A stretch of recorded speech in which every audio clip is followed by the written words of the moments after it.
বাংলাদেশিদের নাম ঢোকানোর জন্য রাজ্য সরকারি কর্মী এই পরিমল বাবুর নাম উধাও করে দিচ্ছে পরিমল দাসের। 2013 সালে তিনি এসেছেন, তার ভোটার কার্ড তৈরি হয়ে যাচ্ছে, ছবি আলাদা। এ বাংলায় অশেষ খেলা, অশেষ জাদু।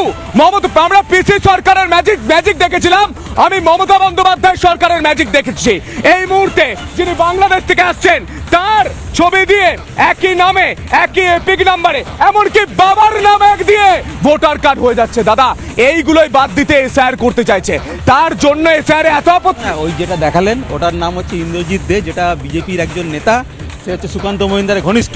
তার ভোটার কার্ডটা উনি থেকে পেলেন। কি খেয়ে এসছে? কি খেয়ে এসছে? কি খেয়ে এসছে? কি খেয়ে এসছে? শুকনো না জল?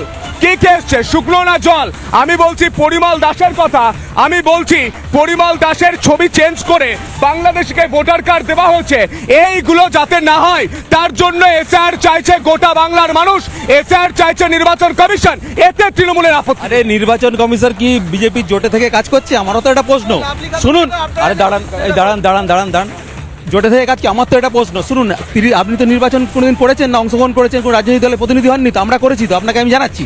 30 বছর আগে নির্বাচন কমিশন যে ফরম্যাট ব্যবহার করতো এখনো সেই করে, মিরর মানে হচ্ছে স্ক্যান কপি দিচ্ছে। স্ক্যান কপি কেন দেবে? 2002 সালে এসআইআর হয়েছিল, তখন মমতা বন্দ্যোপাধ্যায় ঘুমাচ্ছিলেন।